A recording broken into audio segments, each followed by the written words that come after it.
श्री परमहंसास्वादित चरण कमल चिन्मकरन्दाय भक्तिविलासाय श्रीरामचन्द्राय वागीशाय यस्य वदने लक्ष्मीर्यस्य च वक्षसि यस्यास्ते हृदये संवित्तं नृसिंहमहं भजे। विश्वसर्ग विसर्गादि नवलक्षणलक्षितम् श्रीकृष्णाख्यं परं धाम जगद्धाम नमामि तत्।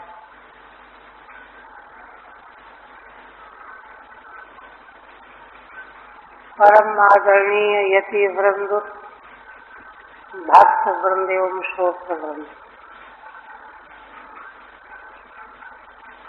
श्रीमद् भागवत के दशम स्कंद परार्ध के अंतर्गत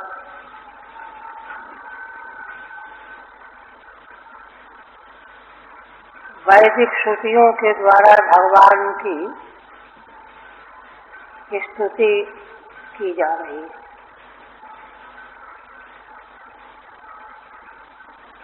श्रुतियां भगवान का किस प्रकार वर्णन करती हैं, इसी प्रश्न का उत्तर देने के लिए सनंदन जी ने जनलोक में ब्रह्मशास्त्र के प्रसंग में यह रहस्य उद्घाटित किया।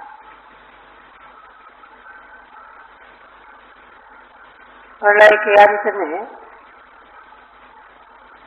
भगवान जब योग निद्रा का परित्याग करते हैं तो प्रथम श्वास में श्वास भूता श्रुतियां भगवान की महिमामय स्तुति करती हैं। तो उनके स्तुति को सुन करके यह समझ लेना चाहिए कि अनिर्देश ब्रह्म परमेश्वर परमात्मा का श्रुतियां कैसे वर्णन करती हैं।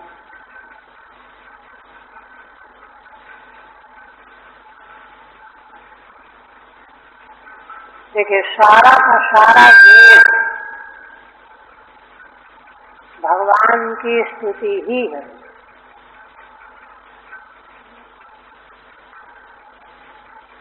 सर्वेषु शास्त्रेषु अष्टादश पुराणेषु वेदादिषु हरिः सर्वत्र गीयते। ये प्रसिद्धि है। वेदों से लेकर के समग्र शास्त्रों में, पुराणों में श्री भगवान का गायन किया गया है। गायन करना, यशोगान करना, स्तवन करना ही तो है। गोस्वामी जी तो कहते हैं कि अनादि काल से वेद भगवान की महिमा का गुणगान कर रहे हैं और थकते नहीं हैं। जिन्हि न सपने उखेद वर्णत रघुवर विशद यश। भगवान के मंगलमय यश का वर्णन करने में उनको खेद नहीं होता, थकावट नहीं होती कि बस बहुत वर्णन कर चुके अब चुप रहो, ऐसा नहीं होता। स्वामी जी कह रहे, इसलिए यह तो स्पष्ट बात। और देखिए, जब वेद, क्योंकि वेद के अतिरिक्त ज्ञान और साधन प्राप्त करने का कोई उपाय नहीं, वह वेद ही भगवान की स्तुति कर रहा है, जिसके द्वारा माध्यम से हम साध्य साधन को पहचान पाते हैं, समझ पाते हैं कि साध्य क्या है, उसको प्राप्त करने का साधन मार्ग क्या है। यह जिस वेद भगवान के द्वारा हम समझ पाते हैं, वे वेद ही भगवान की स्तुति कर रहे हैं। तो जिसके द्वारा साध्य साधन जाना जाता है, जो जानने वाला है, वह भगवान की स्तुति न करे, यह कैसे हो सकता है। तो पिछले पद में, 17वें पद में श्रुतियों ने यह कहा कि मानव देह प्राप्त करके जो भगवान के मार्ग में चल रहा है उसी का जीवन धारण करना सार्थक है, अन्यथा कुछ नहीं। अन्यथा केवल श्वास ले रहा है तो क्या है, जैसे लोहार की धोकनी सांस ले रही होती है। दूसरे स्कंद में तो भगवान सुखदेव जी ने सूत जी ने शौनक और सूत प्रसंग में कई दृष्टांत दे करके एक एक अंग का जो है विवेचन किया गया है। कान कान नहीं है, नेत्र नेत्र नहीं है, पैर पैर नहीं है, ये सब कहा गया है। तो इस प्रकार से जीवन की सार्थकता उसी में है, अन्यथा केवल श्वास लेना है। इस पर प्रश्न आया कि अच्छा क्यों श्वास लेना क्यों है, आखिर और भी तो पुरुषार्थ हैं, भोग प्राप्ति भी तो पुरुषार्थ है। तो श्रुतियां कहती हैं कि भोगों की प्राप्ति भी भगवान के अनुग्रह के बिना संभव नहीं है। क्यों? क्योंकि महत्तत्व अहम तत्व तन्मात्राएं पंचभूत ये सब प्रकट होने के बाद भी संसार की रचना नहीं कर सके। भगवान की प्रार्थना की, तब भगवान ने अनुग्रह पूर्वक इनमें प्रवेश किया और प्रविष्ट होने के बाद इन्होंने सृष्टि बनाई, है ना। अंड माने ब्रह्मांड और पिंड, व्यष्टि और समष्टि, उभय विध देह और ब्रह्मांड भगवान के अनुग्रह के बिना बन ही नहीं सकता। जिस देह के द्वारा तुम भोग प्राप्त करना चाहते हो और जिस संसार के भोगों को प्राप्त करना चाहते हो, दोनों ही भोगों के प्राप्ति के साधन रूप जो देह हैं ये, और जो भोग रूप है ना ब्रह्मांड है यह, ये दोनों भगवान के अनुग्रह से ही रचे हुए हैं, ये कहा। तो इस पर कहा कि अरे भगवान तो चिदेक रस कहे गए हैं, अगर वे इस तरह से करेंगे, पिंड ब्रह्मांड को बनाएंगे तो उनकी असंगता बाधित हो जाएगी, चिदेक रसता बाधित हो जाए। चिदेक रस जो तत्व होता है उसमें कोई क्रिया नहीं होती, तो क्रिया असल में स्वास्थ्य को विकृत कर देती है। ये प्रश्न आया, इसके उत्तर में श्रुतियां कहती हैं कि नहीं, भगवान जो है पिंड ब्रह्मांड में प्रविष्ट तो हैं और प्रविष्ट होकर के पंचकोशों के रूप में 5 कोशों का वर्णन तैत्तिरीय उपनिषद के ब्रह्मानंद बल्ली में किया गया है। उस प्रकरण को श्रुतियों ने उत्तरार्ध में प्रस्तुत किया है। तो वहाँ असल बात यह है, तो जरा विस्तृत है, वहाँ उस समग्र प्रकरण का प्रयोजन उत्थापनिका के रूप में सूत रूप में पहले दिया गया है। ब्रह्म विदाप्नोति परम, ब्रह्म तत्व को जानने वाला वेत्ता परम आपनोति, परम परमात्मानम परमेश्वरम परम ब्रह्म आपनोति, प्राप्त करना, ये उत्थापन किया। वह ब्रह्म कौन है? तो सत्यम ज्ञानमनंतम ब्रह्म आगे थे, तदेशाभुक्ता के बाद सत्यम ज्ञानमनंतम ब्रह्म, उसकी विवेचना हुई। फिर ऐसा जो ब्रह्म है उसको जो है कैसे प्राप्त कर लेता है, तो उसकी प्राप्ति का मार्ग वहाँ प्रशस्त किया गया। क्योंकि ब्रह्म जो है अभिन्न नित्योपादान कारण है, परमेश्वर ही जगत को बनाने वाला है और वही जगत रूप में बनने वाला भी है। तो सृष्टि का वहाँ संक्षेप में प्रक्रम किया गया। साक्षात और तत्तेजो सृजत वगैरह, है ना।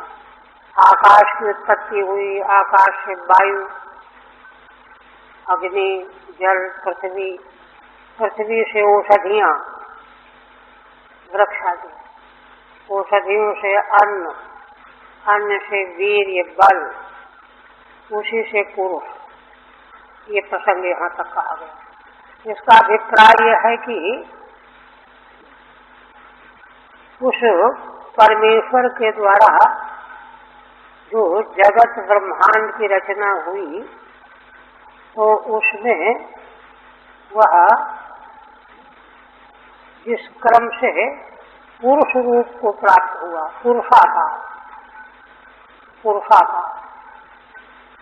पुरुषाकार के बारे में वहाँ प्रश्नोत्तर किया गया है कि क्यों दूसरा आकार क्यों नहीं कहा गया, तो उसका विस्तार से उत्तर दिया गया। तो पुरुषाकार प्राप्त होता है और फिर वहीं से अन्न रसमय प्रथम कोश, उसका स्वरूप, और प्रथम कोश के भीतर जो वह परमेश्वर परमात्मा तत्व है, पुरुषाकार हुआ है। किंतु उसकी सूक्ष्मता का क्रमिक वर्णन करते हुए फिर उसके भीतर प्राणमय कोश, उसके भी अवयव, उसके भीतर मनोमय कोश, विज्ञानमय कोश, आनंदमय कोश, 5 कोशों का, है ना, अवान्तर रूप में वर्णन किया गया।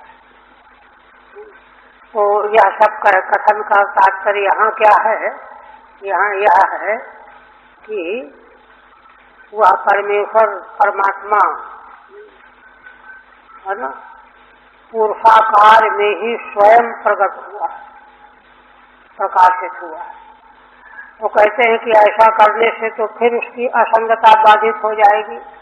वो कहा नहीं, उसका जो चरम स्वरूप है, ब्रह्मपुच्छम प्रतिष्ठा के रूप में जो स्थापित किया गया है, वह कार्य काल दोनों से अतीत है और दोनों की प्रतिष्ठा माने आधार है। माने उसके बिना कार्य काल कुछ हो नहीं सकता और वह कार्य काल के बिना भी रहता है। ब्रह्म तत्व का निरूपण श्रुतियों में इसी रूप में किया गया है। नाम रूपात्मक जो प्रपंच है, यह तो परमेश्वर के बिना हो नहीं सकता, किंतु परमेश्वर इसके बिना रहता है। तो इसलिए कार्यकाल प्रपंच का बाध होकर के उसका आधारभूत जो ब्रह्मपुच्छम प्रतिष्ठा है, उसमें किसी प्रकार का विकार नहीं है। फिर एक प्रश्न उठाया गया कि अच्छा, इस तरह से जो बाधित है कार्यकाल प्रपंच, इस रूप में उसको प्रकट करने की क्या आवश्यकता पड़ी? तो वहाँ उसका समाधान किया गया है उपनिषद में भी कि इस प्रकार से ब्रह्म यदि प्रकाशित नहीं होता तो उसका किसी को साक्षात्कार संभव नहीं।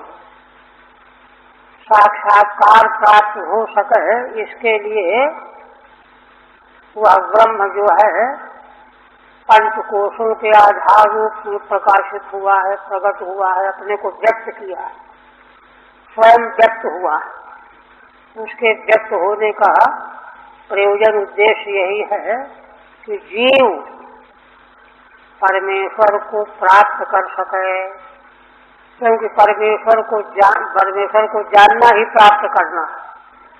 जान लेगा, प्राप्त कर लेगा तो ब्रह्म विदाप्नोति परम सूत्र रूप में जो बताया गया है वह सिद्ध हो जाएगा। फिर उसको प्राप्त कर लेने से क्या होगा, तो फिर आगे कहा आनंदम ब्रह्मणो विद्वान न विधेति कुतश्चन। उस ब्रह्म के आनंद को जान लेने वाला फिर कहीं से किसी प्रकार से भयभीत नहीं होता, निर्भयता प्राप्त करता है। निर्भयता परमानंद रूपता प्राप्त करने के लिए उसको उसका ज्ञान चाहिए। ऐसा प्रतिपादन करके अंत में फिर उपसंहार किया गया है। और उपसंहार की देखिए महिमा ये है, जिसको वहाँ श्रुति एक और तो कह रही है कि उसके भय से सूर्य प्रकाशित होता है, वायु बहता है, मृत्यु अपना काम करता है। इतना जो है भयावह है वह तत्व, ब्रह्म तत्व। तो जो इतना भयावह है उसको प्राप्त कर लेने पर आनंद कैसे मिलेगा, प्रश्न खड़ा होगा। तो कहा कि नहीं, यही तो महिमा है। वह अनात्म जगत के लिए तो भयावह है, नियंत्रण करने वाला है, किंतु स्वयं परमानंद रूप है। इस रूप में उसको प्राप्त कर लेना चाहिए। तो ऐसा कह करके श्रुतियों ने भगवान की महिमा का कथन किया। आप देखें, अब अग्रिम पद आ रहा है कि ठीक है, भगवान की आराधना, भगवान की भक्ति करनी चाहिए, तो कैसे करनी चाहिए। भगवान की भक्ति करने के लिए भगवान का दर्शन हो, क्योंकि जाने बिन न होई प्रतीति, बिन प्रतीत होई नहीं प्रीति, प्रीत बिना नहीं भक्ति दृढ़ाई।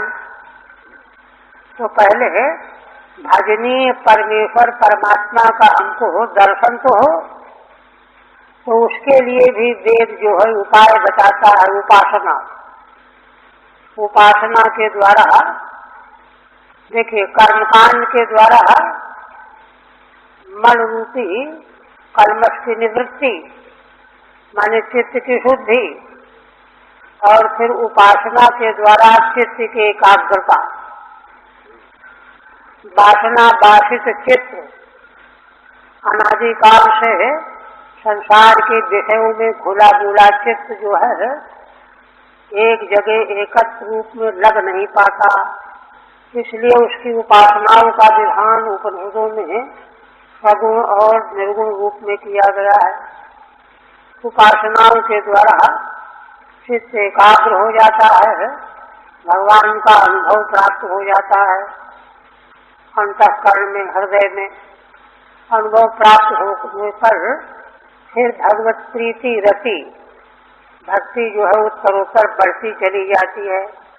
इसलिए वेदों में उपासना का उपदेश किया गया है। तो श्रुतियाँ उसी उपासना के उपदेश को यहाँ कह रही हैं। उदरम उपासते या ऋषि वर्तमस कूर्पद्रसा परिसर पद्धति हृदय आवरणयोदारम।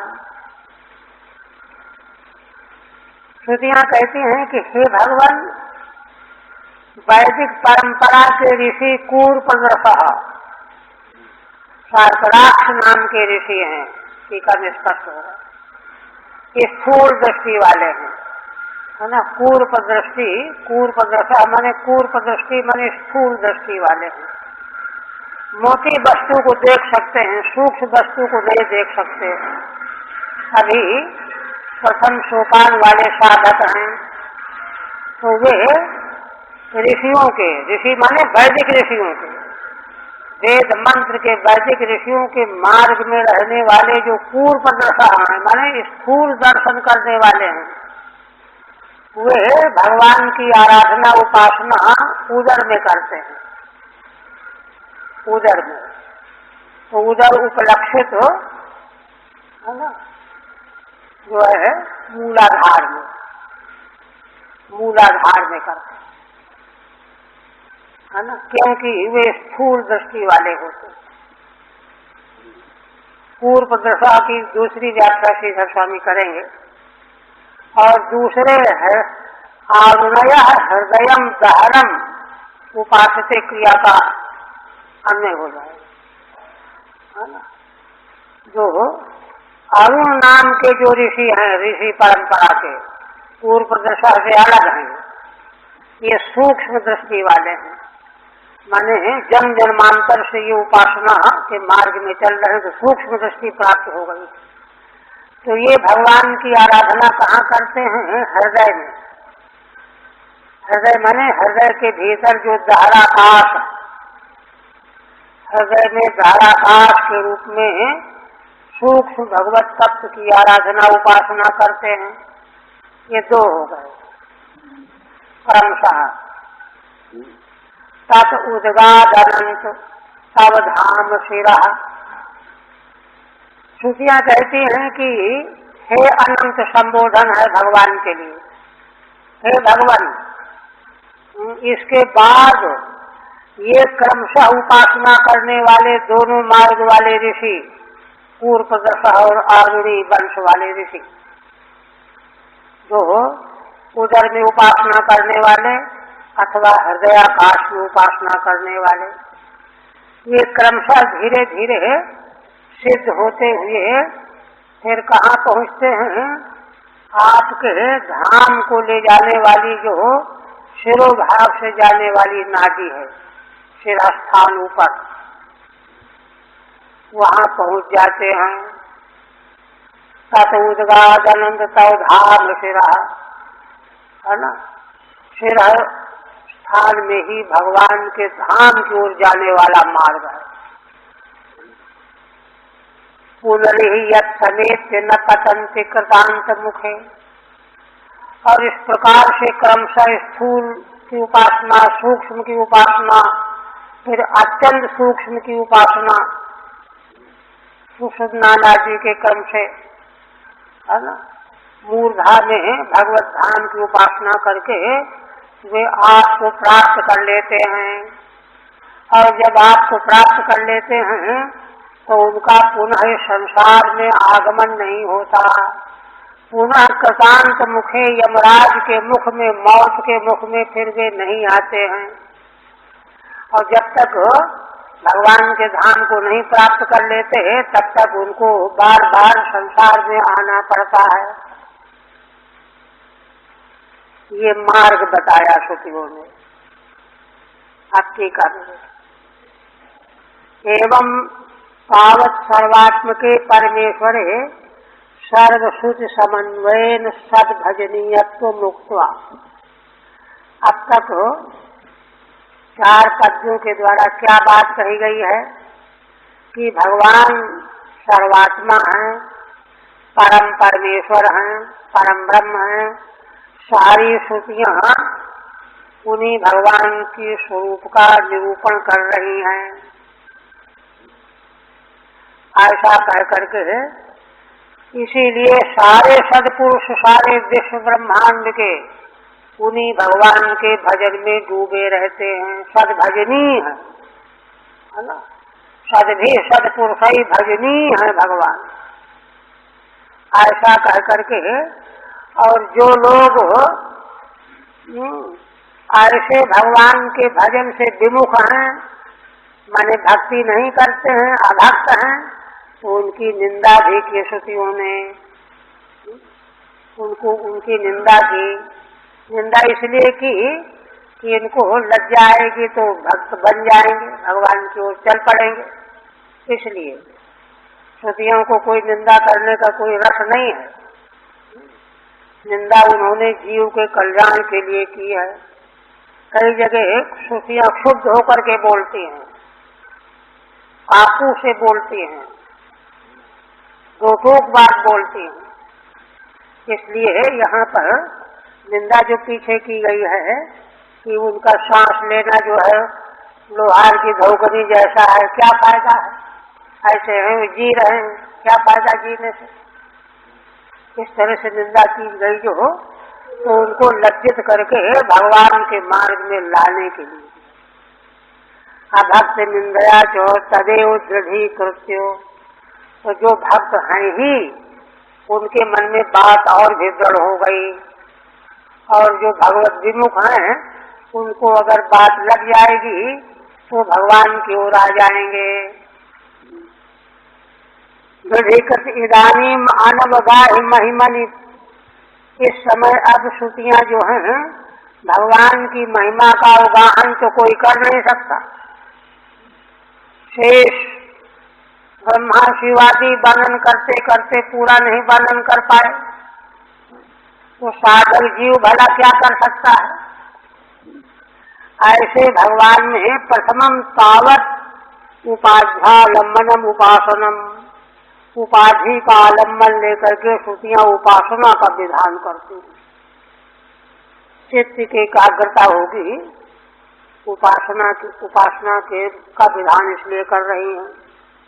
उदरम ब्रह्मेति शार्कराक्षा उपासते, ये श्रुति वाक्य। उदरम ब्रह्म, उदरम माने उदरस्थम ब्रह्म। शार्कराक्षा उपासते, शार्कराक्षा पूर्व प्रदर्शा, स्थूल दृष्टि वाले। और दूसरा हृदयम ब्रह्म इत्यादि। आरुणी परंपरा के ऋषि हृदयस्थ ब्रह्म की उपासना करते हैं, ये सूक्ष्म होते हैं।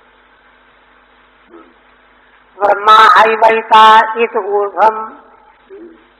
और ये दोनों प्रकार के ब्रह्म की उपासना करने वाले, दोनों तरह के, इत ऊर्ध्वम सेवोज सर्पत तच्छिरो अक्षयत।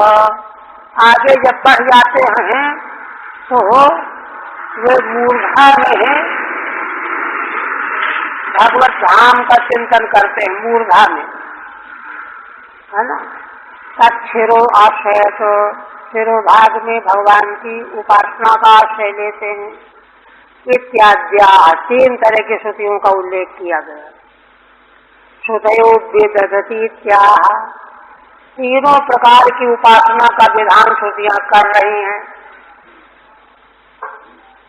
एकाग्रता के लिए। क्योंकि एकाग्रता हो जाएगी तो भगवान में मन ज्यादा लगने लगेगा। उदर उपासते ऋषि वर्तमसु ऋषिणाम संप्रदाय मार्गेषु, है ना। ऋषि मार्ग माने ऋषियों का जो सांप्रदायिक मार्ग है वैदिक परंपरा का, ये पूर्व दशा। पूर्व दशा माने उदरालंबनम मणिपूरकस्थम, मणिपूरक में स्थित ब्रह्म की, भगवान की, परमात्मा की उपासना करते हैं, माने ध्यान। ध्यान करना उपासना का अर्थ है कि प्रत्यांतर का उसमें समावेश न होने पाए, एकमात्र ध्येय में ही चित्त लगा रहे, वह ध्यान रूप उपासना है। शार्कराक्षा इति श्रुति पद से प्रतिपदम पूर्व दर्शायति। शार्कराक्षा है ना यहाँ, तो शार्कराक्षा का ही पर्यायवाची पद श्रुति में है पूर्व दर्शा, है ना। पूर्व दशा का मतलब क्या, स्थूल दृष्टि वाले। क्यों? पूर्वम शर्करा रजो विद्यते द्रक्षु अक्षिषु। पूर्व कहते हैं शर्करा माने धूली, कंकड़ी। शर्करा माने रज, धूली। विद्यते द्रक्षु, जिनकी आंखों में धूली भरी हुई है। धूली भरी हुई तो सूक्ष्म वस्तु कहाँ देख पाएंगे? धूली क्या है? संसार के विषय ही धूली रूप से वहाँ छाए हुए हैं दृष्टि में, इसलिए स्थूल दृष्टि। दृक्षु अक्षिषु ये शांते तथा रजपिहित दृष्टया, ये देखिए रजोगुण से जिनकी दृष्टि पिहित माने ढकी हुई है, आवृत बनी हुई है ना। बार बार दृष्टि जो है विषयों की ओर चली जाती है ना। इसलिए स्थूल रूप भगवान का उनको बताया जाए तो वहाँ थोड़ी देर ठहर सकते हैं। सूक्ष्म रूप में तो उनका मन जाएगा ही नहीं। स्थूल दृष्टया इति यावत्, तो कहते स्थूल दृष्टि अर्थ क्यों किया आपने? उदर से हृदयापेक्षया स्थूलत्वात्, भाई हृदय की अपेक्षा उदर जो है स्थूल होता ही है।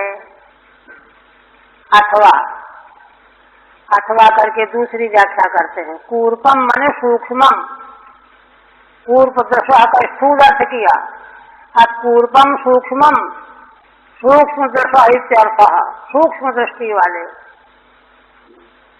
तदा हृदयस्थम सूक्ष्मेवा लक्ष्य तत्प्रवेशाय प्रथमम उदरस्थम उपासते इति भावा, है ना। अभिप्राय कह रहे हैं सीधा स्वामी कि भाई है ना, धीरे धीरे उपासना करते करते उनकी दृष्टि भी सूक्ष्म हो गई है। अर्थ बदला ना, तो कहते हैं कि अर्थ दृष्टि सूक्ष्म दृष्टि हो गई है, तो हृदयस्थ उपासना करने वालों की अपेक्षा इनमें क्या अंतर आया? तो कहा कि तदा हृदयस्थम सूक्ष्मेवा लक्ष्य तत्प्रवेशाय, कहते हैं कि उनकी दृष्टि में हृदयस्थ जो दहराकाश है भगवान का स्वरूप वह तो है, लेकिन पहले और अभ्यास को दृढ़ करने के लिए पहले उदरालंबन सूक्ष्म की उपासना करते हैं, तैयारी करने के लिए, है ना। सूक्ष्म एवं लक्ष्य तत्प्रवेशाय, क्योंकि एकदम से दहराकाश में प्रवेश हो नहीं पावेगा, वह तो बहुत सूक्ष्म है। इसलिए प्रथमम उदरस्थम उपासते, इसलिए पहले वे उदर में स्थित सूक्ष्म भगवान की उपासना करते हैं, इति भावः। तो दोनों तरह से अलग अलग व्याख्या कर दी। आरुणयस्तु, ये आरुणी नाम के ऋषि हैं, साक्षात हृदयस्थम, है ना। उनकी दृष्टि तो पहले से सूक्ष्म बनी हुई है, उनको अभ्यास की आवश्यकता नहीं है, इसलिए वे तो साक्षात सूक्ष्म हृदयस्थ धाराकाश ब्रह्म की उपासना करने योग्य हैं। धारम सूक्ष्म उपासते, सीधे हृदय विशेषण परिसर पद्धति नीति। इसके बाद तीसरी बात मूल में आया, परिसर पद्धति हृदयम, हृदय का विशेषण है।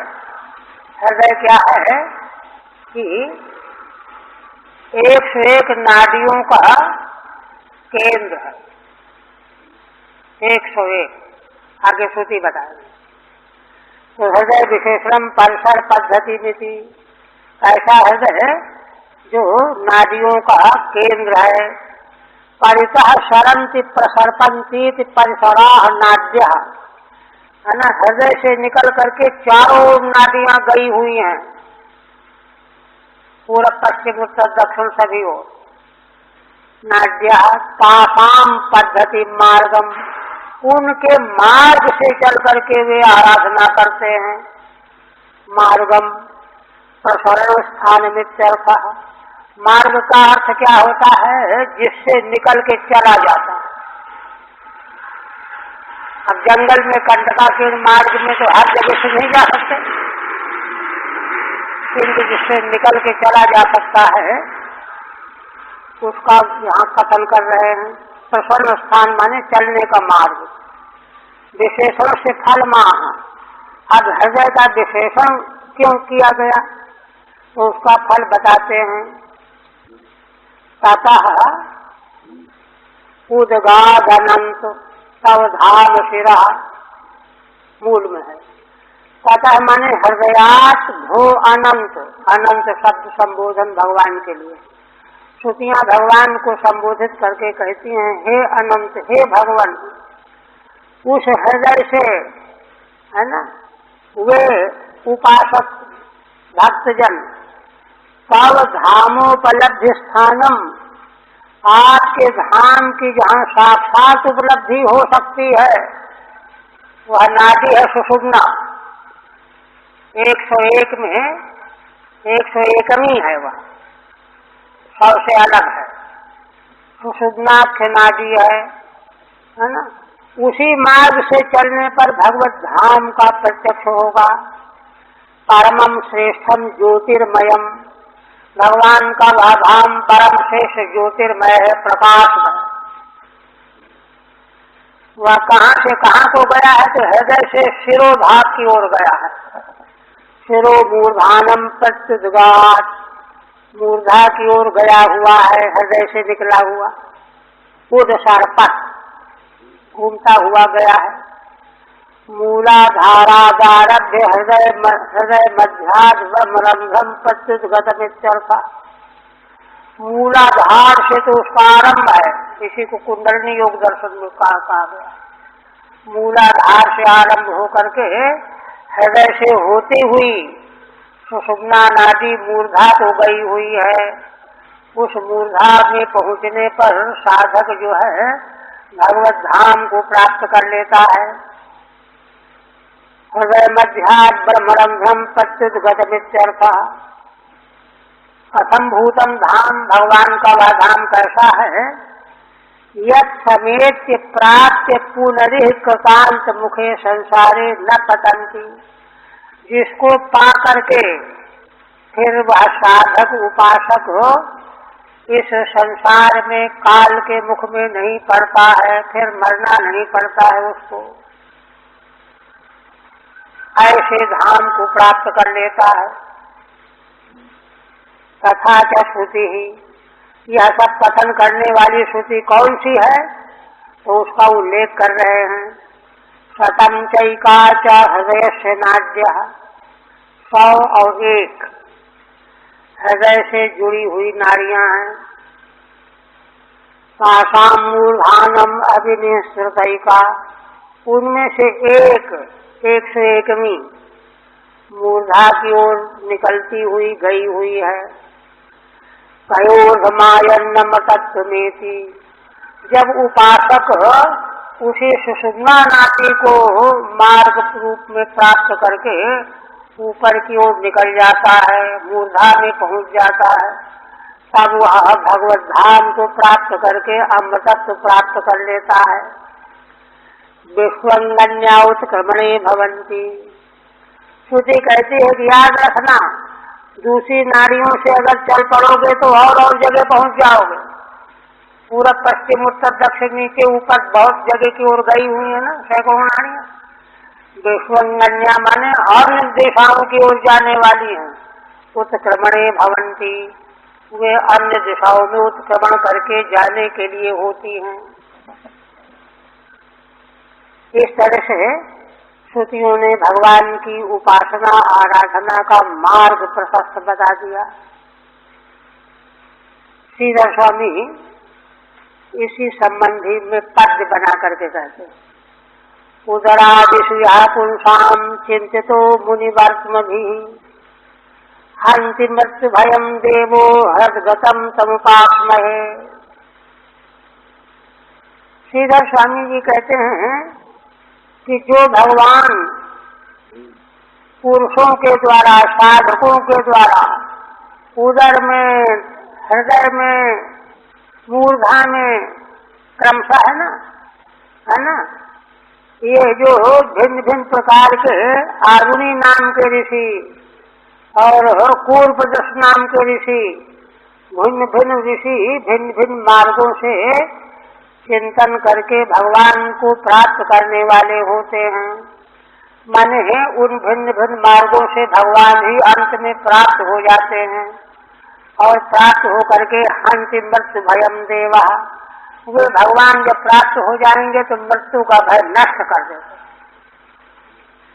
हृदगतम समुपास्महे, क्योंकि भगवान हृदगत हो जाते हैं, उपासक के हृदय में भगवान प्रकट हो जाते हैं और उसका मृत्यु का भय सदा सर्वदा के लिए नष्ट हो जाता है। उन भगवान का हम चिंतन करते हैं, उपासना करते हैं। ये साथ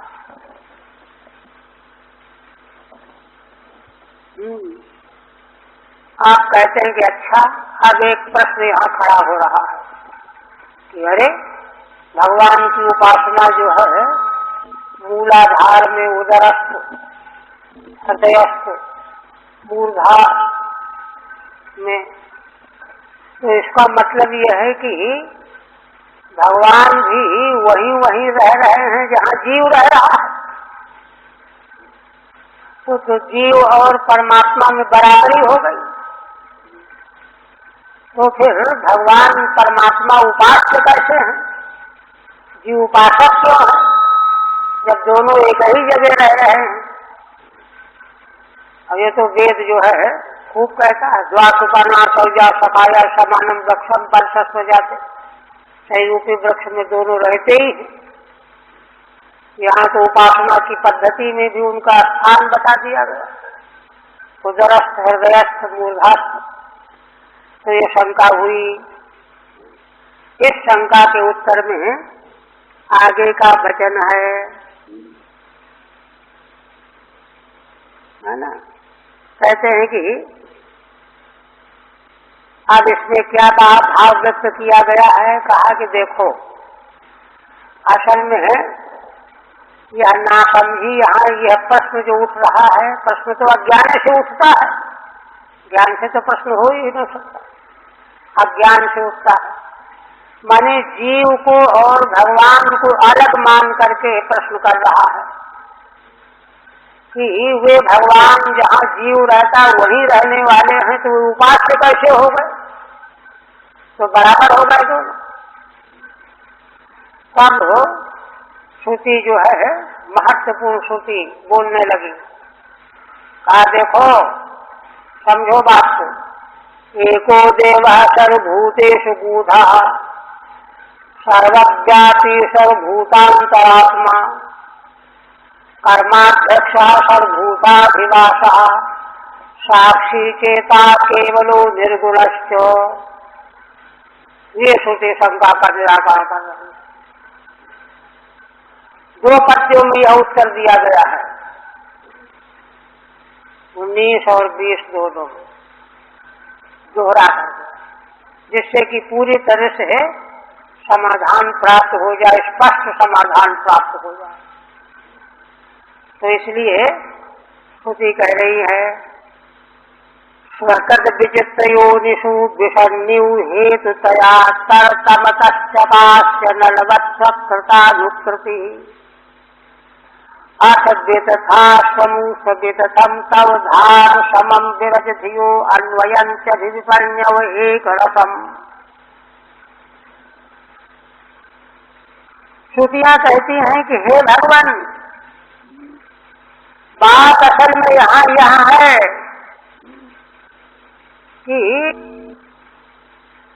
ये सारी योनियां प्राणियों के, जीवों के देह, देवता, दानव, मानव, पशु पक्षी, कीट पतंगे आदि, ये सब भगवान के द्वारा विचित्र योनियां बनाई हुई हैं। स्वकत विचित्र योनिषु स्वेनैव कृतानि, है ना, अपने ही द्वारा, भगवान के द्वारा ये बनाई गई विचित्र योनियां हैं।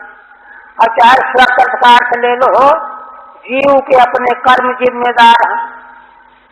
विचित्र विचित्र योनियां प्राप्त होती हैं जीवों को। स्वकत विचित्र योनिषु, उन्हीं में विषण्यु हेतुतया, श्रुतियां कहती हैं कि उन योनियों में आप हेतु माने कारण होने से मानो उनमें प्रवेश किए हुए से हो। विषण्यु प्रविष्ट ईव, प्रविष्ट ई क्यों कह रहे हैं? जैसे देखिए चतुश्लोकी भागवत में है ना, दृष्टांत दिया गया है, पंचभूतों से बना हुआ सारा ब्रह्मांड है, सारे देह हैं। तो मानो पंचभूत आकाश वायु आदि सभी देहों में प्रविष्ट हैं, घुसे हुए हैं। किंतु घुसे हुए तो तब हों जबकि पंचभूत अलग हों, देह अलग हों। किंतु वहाँ पंचभूतों की समष्टि ही तो देह है, तो घुसे हुए कैसे कहा जाएगा? किंतु वहाँ चतुश्लोकी भागवत के क्रम में भगवान ने यही दृष्टांत दिया है। दृष्टांत का दृष्टांत क्या है?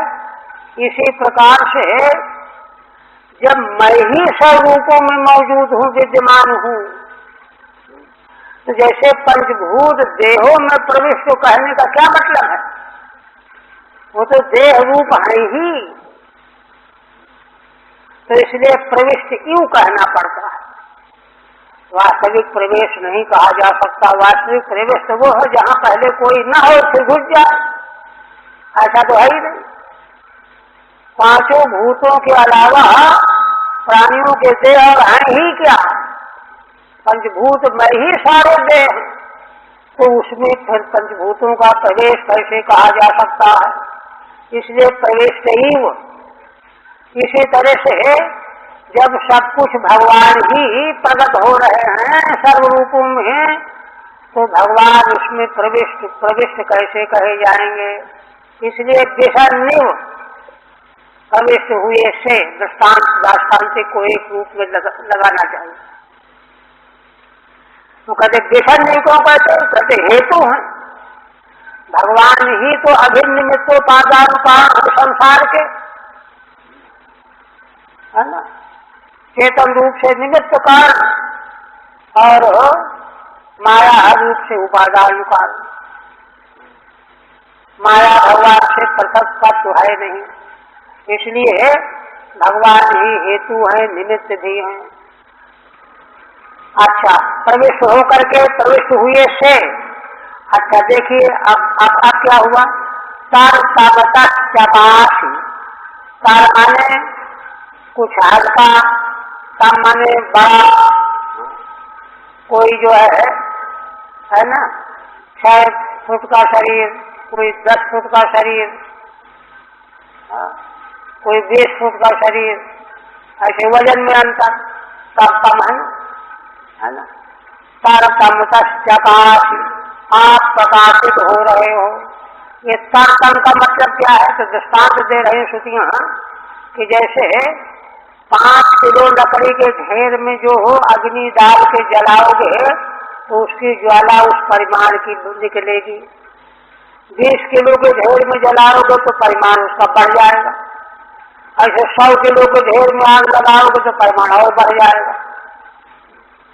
तो अग्नि में जो छोटा बड़ापन दिख रहा है वह अग्नि का अपना नहीं है। अग्नि तो व्यापक तत्व है। इसी तरह से उपाधियों में तर्पण भाव है। किसी का देह छोटा, किसी का बड़ा, किसी का और बड़ा, किसी का और बड़ा, किंतु उसमें प्रविष्ट जो भगवान हैं उनमें वास्तविक में तर्पण भाव है ही नहीं। चपासी अनलवत, अनल माने अग्नि जैसे। अग्नि कैसे? स्वकृता दुकृति, स्वकृत माने अग्नि जिससे पैदा हुए, लकड़ी से पैदा हुई, तो स्वकृत हो गई लकड़ी। लकड़ी के ढेर के परिमाण में छोटी बड़ी अग्नि प्रतीत होती है, ज्वाला छोटी बड़ी महसूस होती है, किंतु अग्नि में छोटा बड़ापन नहीं होता। ऐसे ही है ना, सब में प्रविष्ट भगवान में छोटा बड़ापन का कोई भेद नहीं है। यह भेद तो उपाधियों में है। तो फिर कहते हैं अथ व्यथासु अमूसु अव्यथम तव धाम। देखिए, और स्पष्ट करने के लिए श्रुतियां कहती हैं कि ये जो योनियां जितनी भी हैं, है ना, देह रूपी तीनों शरीर, ये वितत माने आसत हैं। क्यों? सत और असत की परिभाषा पीछे हो चुकी है। कालक से अबाध्यत्वम सत्यत्वम, उत्पत्ति के जो पहले नहीं और नाश के बाद में नहीं, वह बीच में भी नहीं। सत्य वही है जो हो तीनों काल से अबाध्य हो। ये तो केवल बीच में प्रतिमान होने वाले, इसलिए वितत हैं। वितथासु अमूसु योनिषु, है ना, किंतु इनके उपादान जो भगवान हैं वे अवितत हैं, वे परमार्थ सत हैं। जैसे रज्जु में सर्प दिख रहा है, रज्जु अवितत है, सत्य है, किंतु सर्प वितत है। अविततम तव धाम, आपका धाम अवितत परम पारमार्थिक सत्य है। और समम देही देहधारियों में विषमता भले हो छोटे बड़े, किंतु उनके भीतर जो भगवान है वे सम है। समम विरज धियो अन्वयंती। श्रुतियां कहती हैं कि भगवान आपका यह जो परम पारमार्थिक यथार्थ स्वरूप है, इसको मोटी बुद्धि वाले नहीं समझ सकते, देख सकते, सामान्य जन नहीं देख सकते, समझ सकते। कौन देख सकते हैं? विरज धिया, जिनकी बुद्धि विरज बने रज तम गुणों से रहित हो गई है, निर्मल हो गए हैं। हाँ, साधन करते करते जिनका चित्त शुद्ध हो गया है, कर्म और उपासना करते करते विरज बुद्धि वाले हो गए, विरज धिया। अन्वयंती माने है ना, जानंती, पश्यंती कह लीजिए, पश्यंती देखते हैं। कहते हैं किस तरह से देखते हैं? तो दो चीजें कह रहे हैं। कहते हैं कि देखो, एक रसम, भगवान के उस धाम स्वरूप को, आपके उस स्वरूप को एक रसम अन्वयंती पश्यंती, एक रस माने विज्ञान घन, विज्ञानमानंदम ब्रह्म, एक रस। अच्छा, अब जिनकी बुद्धि शुद्ध हो गई, विरज बुद्धि वालों का लक्षण क्या है? अभिविपरिण्यवा, अभिविपरिण्यवा जो है बहुत सारगर्भित विशेषण दिया गया है। देखिए, पण व्यवहार्य धातु है, अभी और दी उपसर्ग है, पण व्यवहार्य धातु, पण व्यवहार्य स्तुतौ, इससे बन गया परिण्यु, कृदंत प्रत्यय जोड़ करके, है ना। और अभिविपरिण्यवा का अर्थ हो गया उपसर्ग जोड़ करके, माने जो चारों ओर से व्यवहार से रहित हो गए हैं। अभिता विगत व्यवहारा, माने लोक और परलोक जगत व्यवहार जो देखते ही नहीं है, ऐसे होगा अभिवर्ण्यवा। वे ही विरज बुद्धि वाले, शुद्ध बुद्धि वाले, आपके एक रस रूप, जैसे नाना लकड़ी के ढेरों में अग्नि का एक रूप है सम, ऐसे आपके उस व्यापक एक रूप को वे शुद्ध बुद्धि वाले ऋषि दर्शन करते हैं, देखते हैं। एक रसम, ये मूल का अर्थ हुआ। अब टीका देखिए, श्रीधर स्वामी कहते हैं, नन ईश्वर स्याति तन जीववद उदराज संबंधे, वही प्रश्न उठा रहे हैं। क्योंकि प्रश्न अब उठेगा नहीं तो आगे श्रुति क्यों कहने जा रही, क्या कह रही, क्या मतलब है, समझे में नहीं आएगा। प्रश्न हो रहा है कि अगर ईश्वर भी, जैसा आपने बताया पिछले पद में कि भगवान जीव की तरह से उदर में रहते हैं, हृदय में रहते हैं, मूर्धा में रहते हैं, धाम है उनका, तो जीव की तरह से वो भी रहने वाले हो गए कि नहीं हो गए? जीववद उदराज संबंधे तदनुप्रविष्ट तारतम्य, और उस देह में प्रविष्ट भगवान में तारतम्य भी है, छोटा बड़ापना भी है। अब देवता के देह में भगवान का विशेष रूप होगा, पशु पक्षी के देह में थोड़ा रूप होगा। तारतम्य सच केन विशेष रूपास्यत्वम, तब फिर वे भगवान उपास्य कैसे हो गए? क्या विशेषता, उपास्य उनको क्यों मानना जाए? तो बराबर हो गए। इतिमाम आशंकाम परिहरन्त्यः, इस आशंका का परिहार करती हुई श्रुतियां, एको देवा सर्वभूतेषु गूढ़ः सर्वव्यापी सर्वभूतांतरात्मा कर्माध्यक्षः सर्वभूताधिवासः साक्षी चेता केवलो निर्गुणश्च इत्याद्याश्रुतयः, ये तो एक है। इसी प्रकार के अर्थ को व्यक्त करने वाली अन्य भी श्रुतियां हैं। अर्थ क्या है?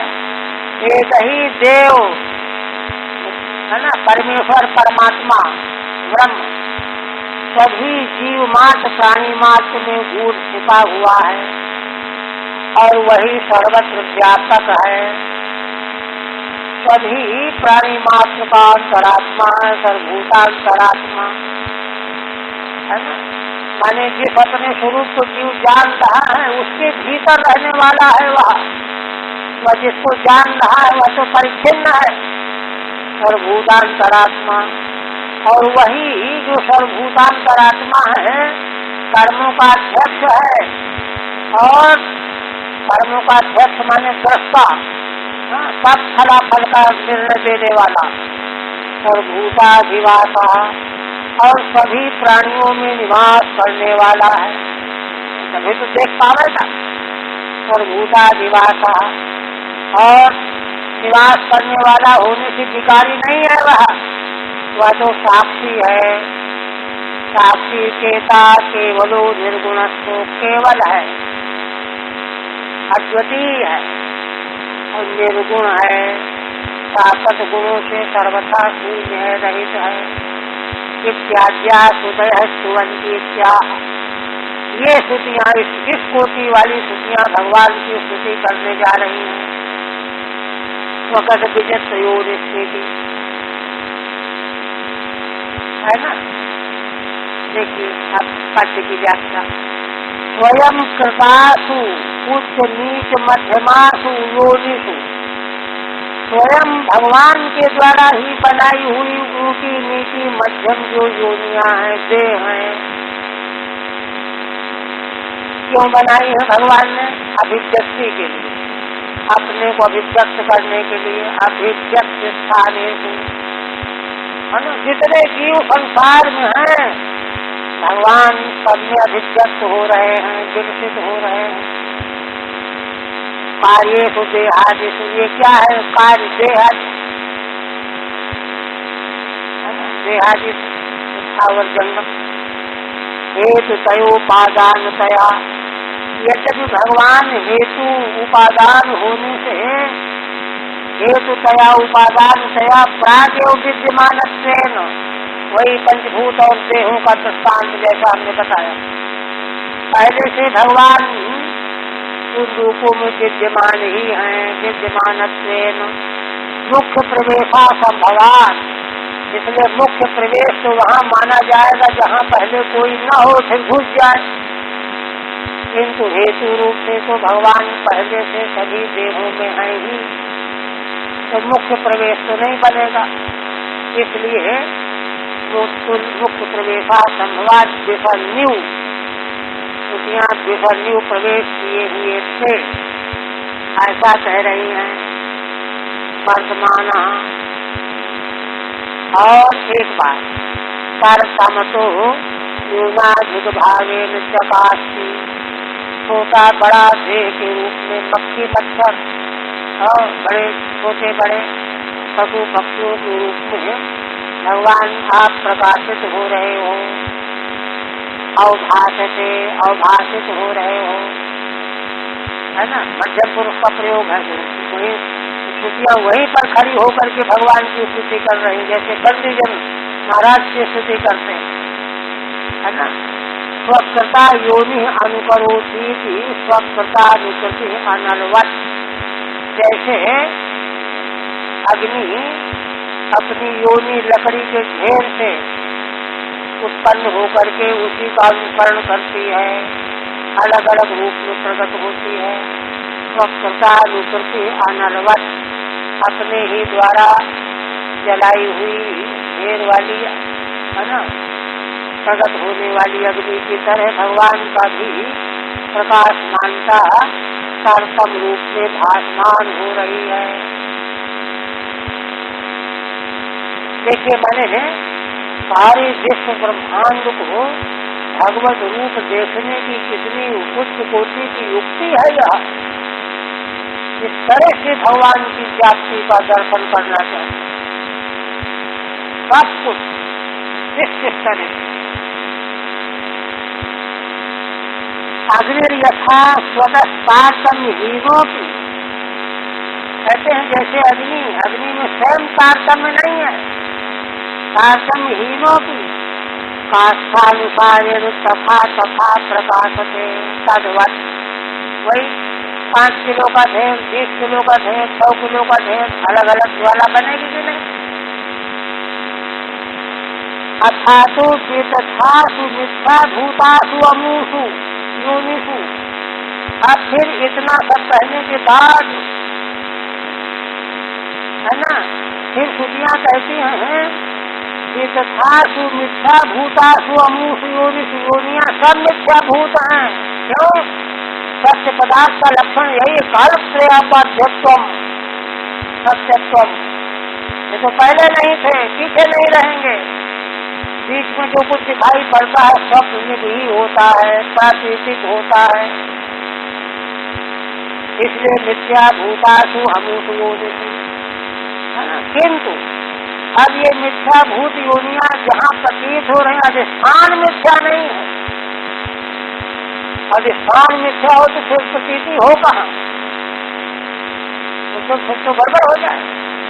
इसलिए कहती हैं योनिषु अद्वितम सत्यम, इन योनियों के भीतर अद्वित परम परमार्थ सत्य, यतः समम अविशेषम, आप समान रूप में, अविशेष रूप में, एक रूप में, बिल्कुल भी किसी तरह का कोई फर्क नहीं आया, है ना। सत्यम तौधात, आपका वह साधात ही परम सत्य है। सत्यम तवधाम, स्वरूपम धाम मन स्वरूप, है ना। कहते हैं श्रुतियाँ तो देख रही हैं, सब वर्णन कर रही हैं, इस रूप में देख करके वर्णन कर रही हैं, और हम लोग सुन रहे लेकिन हम लोग देख नहीं पा रहे। किंतु श्रुतियाँ कहती हैं देखिए विश्वास दिलाने के, नहीं तो इसी तरह से हम भी बोलने लगे थे, जैसे है देखते रही है, बोलते जा रहे, बोल रहे, दिखता कुछ भी नहीं। बुद्धियों का बोलना ऐसा नहीं है, तो देख करके बोल रहे।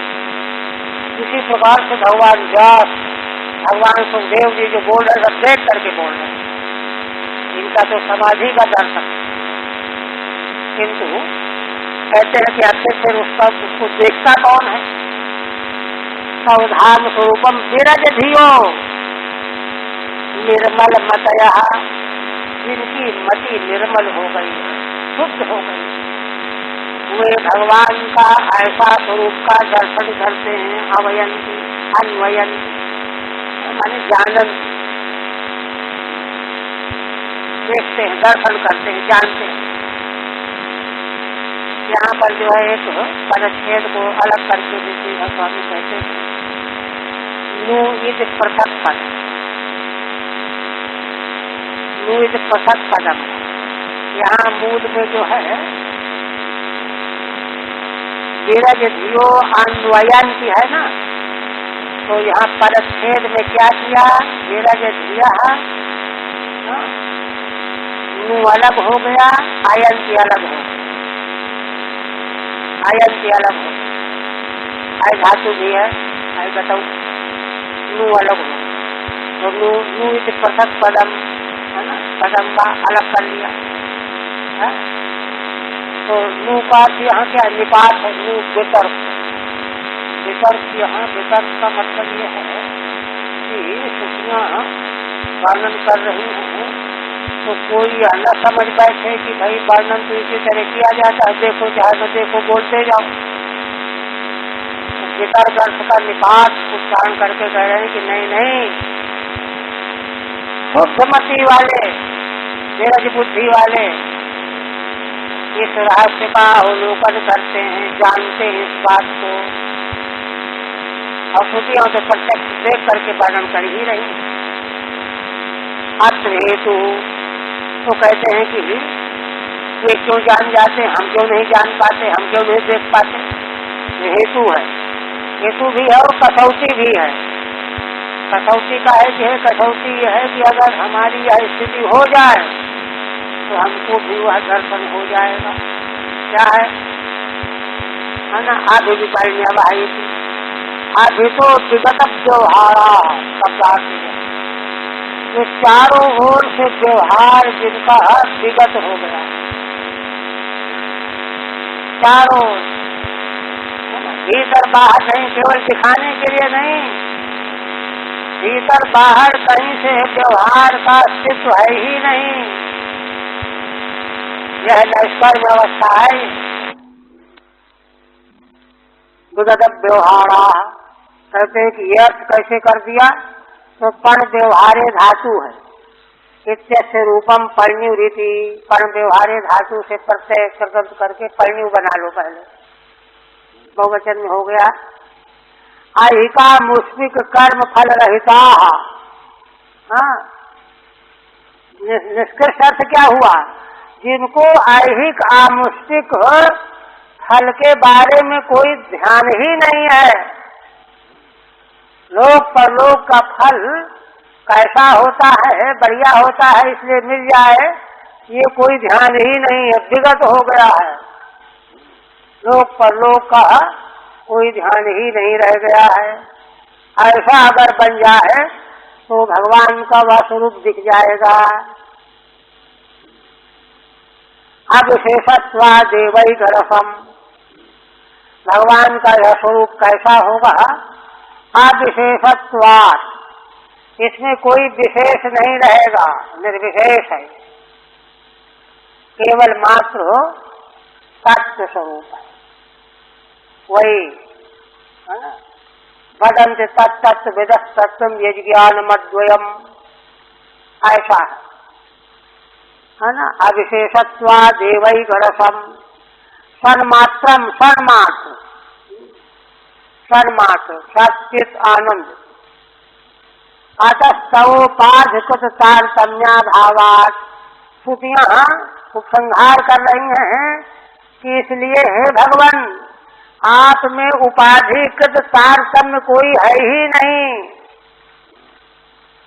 उपाधि, उपाधि माने वही देह योनि, उपाधिकृत तारतम्याभावात् अप्रत्युत ऐश्वर्यस्य उपास्यत्वमिति भावः, भगवान तो सदा सर्वदा तीनों काल में अप्रत्युत ऐश्वर्यवान हैं, इसलिए वे भगवान उपास्य होते हैं, जीव जो है उपासक होता है।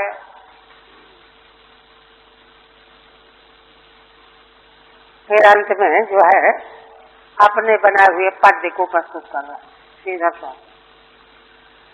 स्वनिर्मितेषु कार्येषु तारतम्य विवर्जितम् सर्वानुस्यूत सन्मात्रम भगवंतम भजामहे,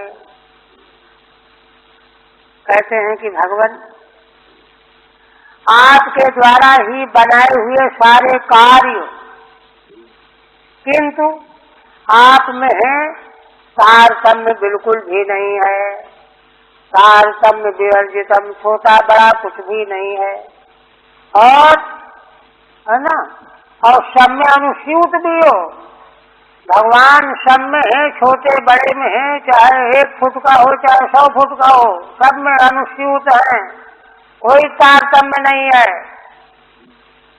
सर्वानुस्यूत सन्मात्रम, सन्मात्र रूप में भगवान सब में व्याप्त हैं, प्रविष्ट हैं, ऐसे भगवान का हम भजन करते हैं, भगवंतम भजामहे। ये उत्तर, एक उत्तर तो ये हुआ भगवत तत्व के बाद। अब हो, इसलिए भगवान जो है उपास्य है, जीव उपासक, किंतु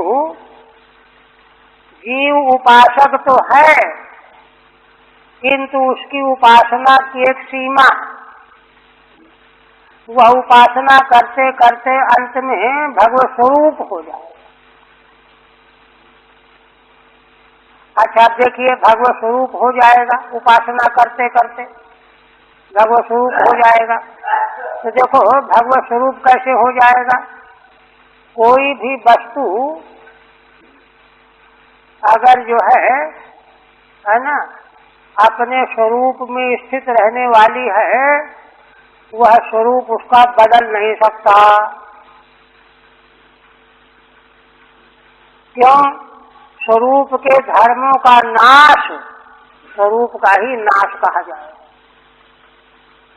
स्वरूपगत धर्मों का नाश अगर हो गया तो स्वरूप का ही नाश हो गया, किंतु यह असंभव है। इसलिए जीव का जो अपना पारमार्थिक स्वरूप है, जिसको वह जान नहीं रहा है, उसका वह पारमार्थिक स्वरूप जो है, जिसको वह जान नहीं रहा है और नहीं जानने के कारण संसार में दुख भोग रहा है, भटक रहा है। श्रीमद्भागवतकार की मुक्ति क्या है? मुक्तिर्हित्वा अन्यथा रूपम स्वरूपेण व्यवस्थिति। अन्यथा रूप जो हमारा है ही नहीं, उसको अपना रूप हम माने हुए हैं। उसको छोड़ करके जो हमारा पारमार्थिक स्वरूप है, उसमें व्यवस्थित हो जाना, हो गई मुक्ति। ये भागवतकार की मुक्ति है। इसलिए जीव परमार्थतः भगवत स्वरूप से पृथक है ही नहीं। उसमें जो पृथकता और दीनता, अहमता, ममता आदि उपद्रव हैं, ये सब जो हैं अज्ञान जनित हैं। इसलिए अब अग्रिम पद में श्रुतियां जो हैं भगवान की प्रार्थना करते हुए यह कहने जा रही हैं कि भगवान आप अपने लिए क्या सोचते कहते हैं, जीव भी इस देह आदि के प्रपंच में रहते हुए भी जीव भी नित्य शुद्ध बुद्ध मुक्त ही है, ऐसा। इसलिए उसको भी किसी प्रकार का बंधन नहीं है, किंतु नासमझी अज्ञान से जो बंधन माने बैठा है, समझे हुए है, उसको दूर करने के लिए आपकी उपासना चाहिए, चरणों की उपासना चाहिए। यह बात जो है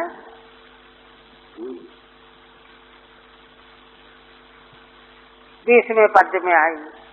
स्वकदपुरेश्वमीश्व बहिरंतर संवर्णम तव पुरुषम वदन्त्यखिल सत्य धतोंसकृतम इति नृगतिम विविच्य कवयो निगमावपनम भवतः उपासते अंघि मभवम भू विश्वसिताः। अब इसकी व्याख्या शुरू करेंगे तो टाइम ज्यादा लग जाएगा, चलो यही रहेगा।